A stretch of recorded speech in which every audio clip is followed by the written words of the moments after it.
verset 27. Ah, voilà ce qu'il disait tout à l'heure. La loi de Jésus est plus difficile que la loi de Moïse. Tu ne commettras pas l'adultère. Et l'adultère de Moïse, c'était qu'il fallait qu'on attrape les gens. Ce n'était pas les soupçons. Ce n'était pas les hommes dits. Il fallait qu'on les attrape en flagrant délit d'adultère dans la loi de Moïse. Donc, verset 27, vous avez appris qu'il a été dit, tu ne commettras pas l'adultère. Verset 28, mais moi, regardez la loi de Jésus qui est plus difficile que la loi de Moïse. Mais moi, je vous dis que quiconque regarde une femme pour la convoiter, que ce soit sur Internet, que ce soit sur Facebook, que ce soit sur WhatsApp, regarde une femme pour la convoiter, a déjà commis l'adultère avec elle, souligné avec elle. Donc, elle aussi commet l'adultère même sans s'en rendre compte.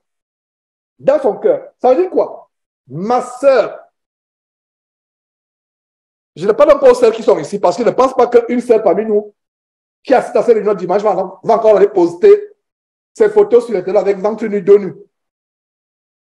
Mais ces sœurs dans ces églises abominables, soi-disant sœurs en Christ, mais qui ne sont même pas converties, qui postent leurs photos sur Internet. Quand tu mets une photo sur Internet et les gens disent que tu es sexy, ce qui fait une insulte, parce que sexy, ça veut dire qu'on te limite à un objet de sexe. Et que sur Facebook, tu as posté ta photo, ma sœur, et que les gens à travers le monde te convoitent, ça veut dire que tu as pu commettre l'adultère avec des dizaines, des centaines et même des milliers de personnes à travers le monde. Sœurs en Christ, pourquoi Dieu voudrait que vous vous habillez de manière pudique, avec pudeur et modestie, couvrant votre corps? Voilà la raison. Pourquoi? Dans la rue, vous allez faire les courses, vous habillez de manière légère, les hommes vont vous convoiter. Pendant que vous faites vos courses, la sœur, vous ne savez pas que vous allez commettre l'adultère avec les gens dans le magasin, les gens dans la rue. Et quand vous retournez à la maison, le soir, après une journée de course, vous avez commis l'adultère inconsciemment avec 100, 200, 300 personnes. Et c'est comme ça tous les jours, pour votre habillement. Avec votre habillement. Est-ce que vous comprenez? Est-ce que vous comprenez pourquoi l'habillement de la femme est important? Voilà la révélation aujourd'hui. Je reprends ce verset. Tu ne commettras, vous avez appris, verset 27, vous avez appris qu'il a été dit, tu ne commettras pas l'adultère, verset 28. Mais moi, je vous dis que quiconque regarde une femme pour la convoiter a déjà commis l'adultère avec elle dans son cœur. C'est pour ça que nous enseignons à nos filles, à nos petites sœurs, même à nos mamans. C'est dommage que la plupart d'entre nous encore ont des mamans mondaines. Il y a des mamans là, elle a 50 ans, 60 ans, 70 ans, elle pense qu'elle est encore jeune. Elle pense qu'elle est encore jeune, elle veut s'habiller comme les autres. Nous connaissons une maman, nous l'avons confrontée, elle se dit chrétienne. Quand elle est devant nous, elle se couvre, mais on a découvert sur les réseaux sociaux où elle a un pantalon, une photo récente. Elle a 70 ans. Ça nous a choqués. Pantalon bien serré, pantalon blanc. Qu'est-ce que tu cherches à 70 ans? Même si tu avais même 25 ans, qu'est-ce que tu cherches? Ce n'est pas bien bienséant. Et surtout les femmes âgées. Les femmes âgées doivent être le modèle dans le corps de Christ par rapport aux jeunes filles. Maman chrétienne, sois un modèle pour tes enfants. Sois un modèle pour tes enfants. Il y a beaucoup d'adultes. Je vous assure que l'enfer sera peuplé. L'enfer, non, l'enfer est ouvert. Le bandit évangélique Alain Patrice Senghé avait une émission qu'il appelait Allô, le ciel ouvert. Un jour, j'ai fait une émission pour dire que Alain Patrice Senghé, ce n'est plus Allô, le ciel ouvert, c'est plutôt Allô, l'enfer ouvert. Parce que tu ouvres l'enfer aux gens. Il a été choqué quand j'ai dit ça. Mais c'est la vérité. Allô, l'enfer ouvert. Ce n'est pas Allô, le ciel ouvert, mais Allô, il avait une émission. Je ne sais pas si là tu as vu cette émission. Allô, le ciel ouvert. Quel titre culotté. Tu ouvres l'enfer aux gens et tu dis Allô, le ciel ouvert. C'est plutôt, j'ai dit, Alain Patrick Senghé, c'est Allô, l'enfer ouvert. Tu ouvres l'enfer aux gens. Regardez le verset 28 qui nous montre comment les gens vont en enfer tous les jours. Ma soeur en Christ, que les gens n'aillent pas en enfer à cause de ton habillement. Que les gens n'aillent pas en enfer à cause de ton habillement. Donc, quand tu sors de ta maison, aie un bon miroir. Dans ta pendule, dans ta chambre, aie un bon miroir. Quand tu vas le sortir, tu passes 2 minutes devant le miroir. Tu te regardes. Tu te tournes à gauche. Tu te tournes à droite. tu regardes le derrière, tu regardes le devant. Tu te dis, maintenant, est-ce que ma conscience chrétienne de fille de Dieu dit qu'elle peut maintenant sortir de la maison? Si tu dis oui, sors. Pose-toi la question, est-ce qu'un homme normal, parce qu'il y a les hommes pervers, je ne parle pas de, il y a les hommes, même si vous êtes habillé avec une couverture du pied jusqu'à la tête, s'il aperçoit que c'est une femme, ça c'est, on ne parle pas de ça, on parle de l'homme normal. La plupart des femmes, quand elles couvrent leur corps, elles portent les habits amples, elles couvrent leur corps, aucun homme ne va la convoiter. Aucun homme normal. Des frères sont avec moi là, ils peuvent attester ce que je suis en train de dire. Mais si vous portez les courbes, vous mettez un pantalon, comment une femme peut mettre un pantalon? Quand vous êtes face à face avec elle, le pantalon est tellement serré. Et si elle a un physique généreux, tu mets un pantalon, ça te moule le derrière. Quand quelqu'un est devant toi, qu'est-ce qu'il voit? Les yeux se concentrent sur quoi? Sur le triangle public. C'est tout ce qu'il voit. C'est tout ce qu'il voit. Non, vous devez couvrir le corps. Voilà le verset. Couvre ton corps seul quand tu sors. Couvre ton corps. Couvre ton corps.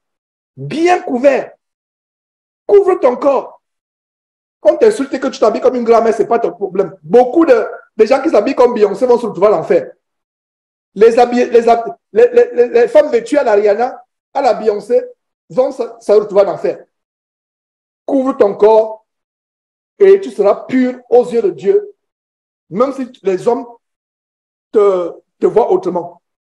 All right. Verset 29. Regardez comment c'est dur au verset 29. Si ton œil droit est pour toi une occasion de chute, arrache-le et jette-le loin de toi, car il est avantageux pour toi qu'un seul de tes membres périsse et que ton cœur entier ne soit pas jeté dans la géhenne. Verset 30. Et si ta main droite est pour toi une occasion de chute, coupe-la et jette-la loin de toi, car il est avantageux pour toi qu'un seul de tes membres périsse et que ton corps entier n'aille pas dans la géhenne. Ça veut dire quoi? Mon frère, ma soeur, s'il y a quelque chose qui t'empêche d'aller au ciel, couper fait mal. Et s'il ne s'agit pas de littéralement parlant, prendre le couteau maintenant, percer ton œil. Non. Essaye de dompter cet œil. De dompter. Les jeunes gens oisifs qui vont sur les réseaux sociaux. Arrache ton œil qui va voir la pornographie. Arrache ton œil. Je vous ai toujours appris le premier regard et le deuxième regard. Dans la rue, tu vas dans un magasin. Il y a un magasin ici. Malheureusement, c'est là où tu as tout dont tu as besoin pour la maison. C'est un magasin incontournable aux États-Unis, Walmart.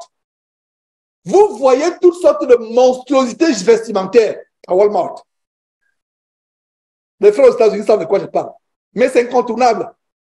Vous voyez les monstruosités. Alors, c'est que le Walmart, c'est que quand je prends mon chariot, j'ai les yeux baissés. Je suis carrément sur et je me concentre. Je discipline mes yeux. Je ne regarde pas à gauche, je ne regarde pas à droite. Je regarde les produits. Si c'est les produits peut-être de la maison, par exemple, je suis allé acheter un détergent, je me concentre sur le détergent. Si c'est peut-être, je ne sais pas, les cahiers que je veux pour les enfants, je me concentre sur les cahiers. Je me concentre, je n'ai même pas le temps à perdre. Je regarde seulement mon chariot, je regarde. Je n'ai pas les yeux sur les gens. Vous voyez tout ça de monstres. Il y a des vidéos. Il y a des vidéos qui montrent seulement comment les gens s'habillent à Walmart. Je vous assure que c'est horrible. C'est horrible. Heureusement que là où nous sommes, qui est un peu retiré, ce n'est pas la même monstruosité que les autres. Et même, c'est toujours la même chose. Mais il y a d'autres, si c'est vraiment à Houston, centre Houston, oh là là. Vous vous demandez, mais comment on va faire? On a besoin des histoires à la maison, on a besoin des papiers hygiéniques, on a besoin de... Comment vous allez faire? Tout est, c'est le magasin qui a tout. Incontournable.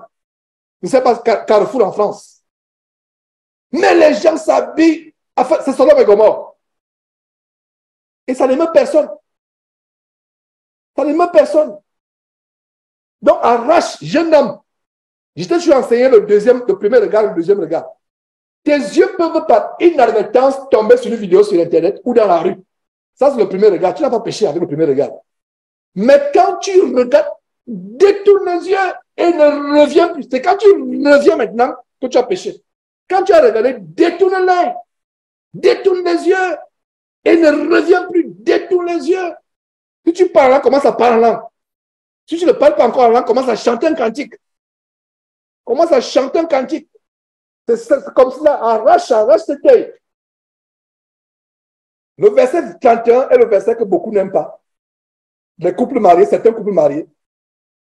Il a été dit, ça c'est la loi de Moïse, que celui qui répudie sa femme lui donne une lettre de divorce. Ça c'est la loi de Moïse.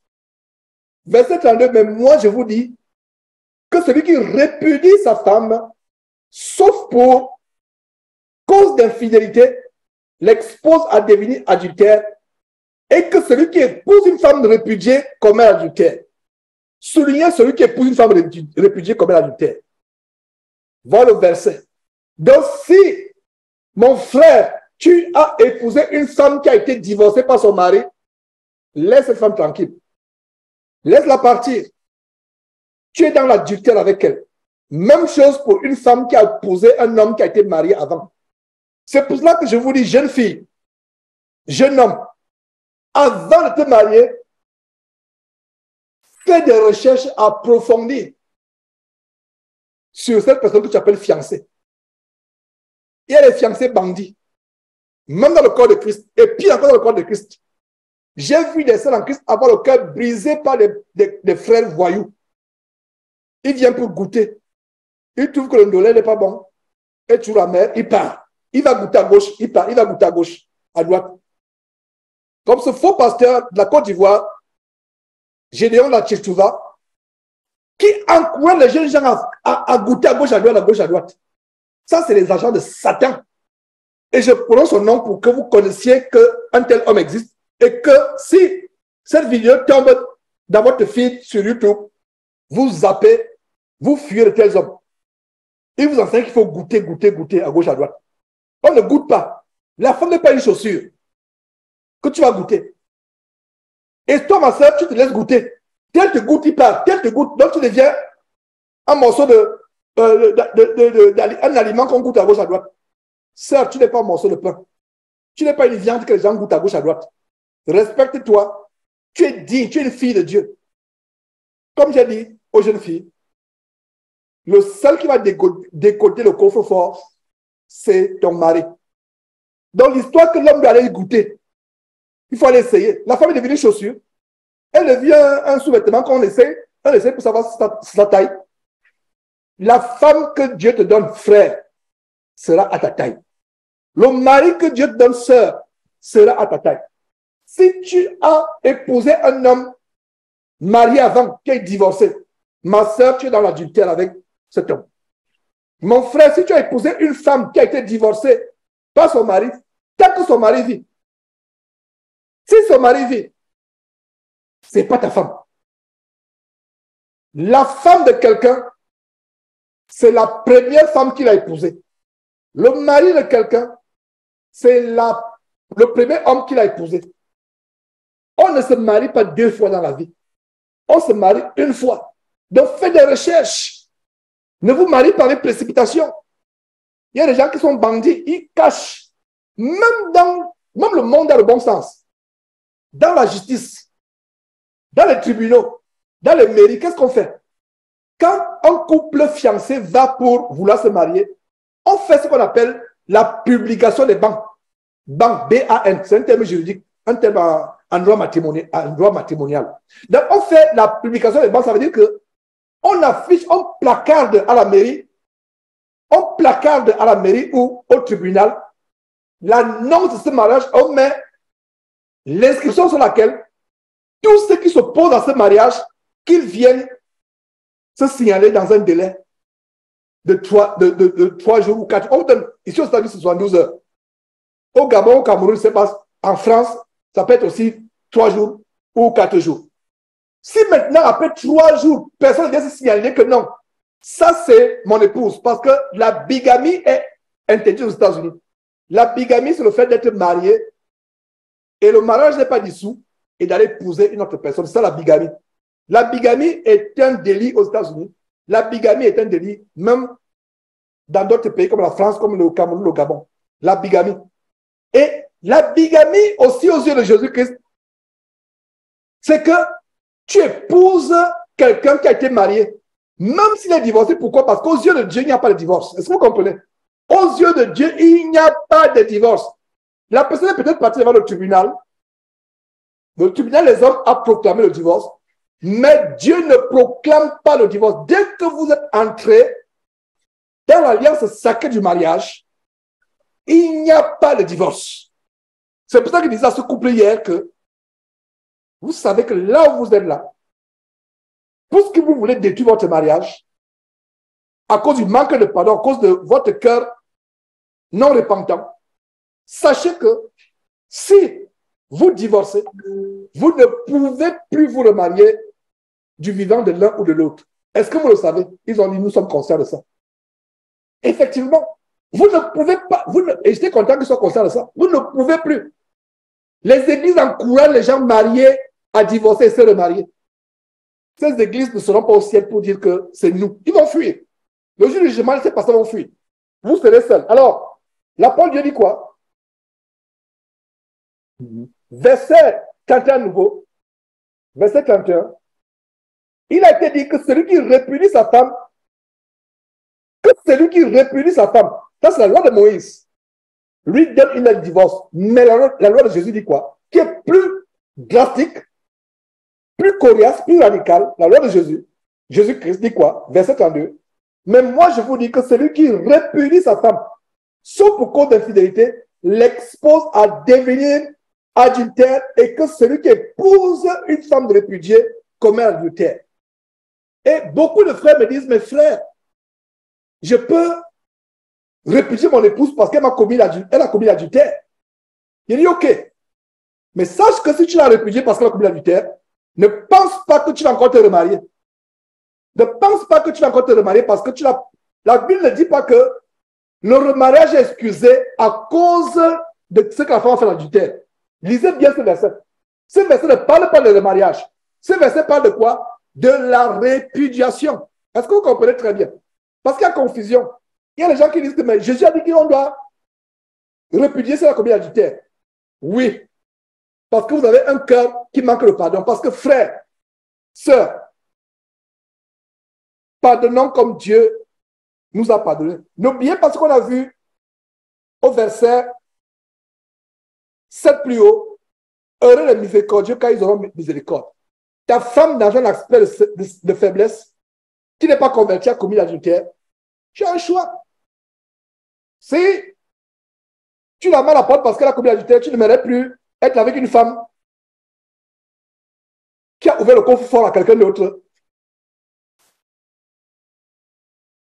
Jésus dit que tu peux la répudier. Mais Jésus nous enseigne aussi la miséricorde, le pardon. Si elle se repent, maintenant, si elle n'est pas repentante, elle continue, elle peut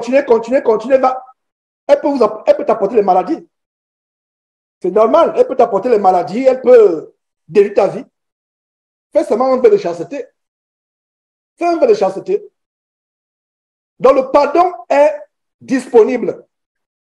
Si votre femme vous a trompé sexuellement, mon frère, et qu'elle s'est repentie, et qu'elle a regretté, pardonnez-lui. Sœur, si tu as un mari qui t'a trompé, qui est parti répandre ses eaux dehors, comme un bon fou, pardonne-lui.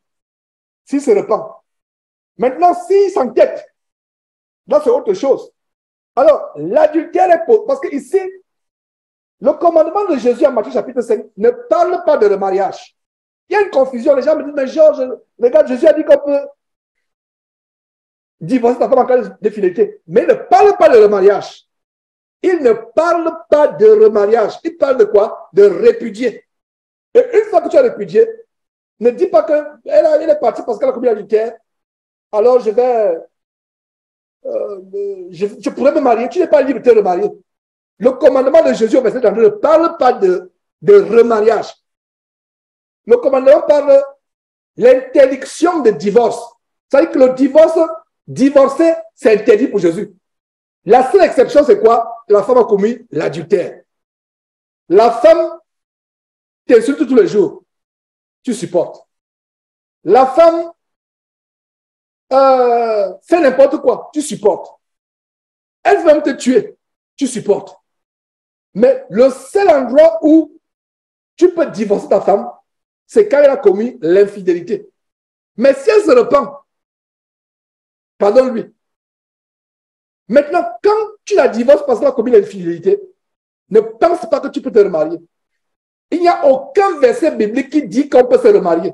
Je mets les gens à défi. Montrez-moi ce verset. Si vous avez ce verset, montrez-moi ce verset, je vais me repentir de ce que je viens d'enseigner. Ce verset n'existe pas. Il n'y a aucun verset biblique. Le verset biblique parle de mariage et divorce. Il n'y a aucun verset biblique qui parle du remariage. Donc il y a une confusion à ce niveau. Il y a une confusion qui dit, frère, ma femme m'a trompé, je dois la divorcer. Arrête-toi là. Il n'y a rien qui dit que tu dois la divorcer, te remarier. Maintenant, si elle t'a demandé pardon, pardonne-lui. Elle part, sache que tant qu'elle vit, tu ne pourras pas te remarier.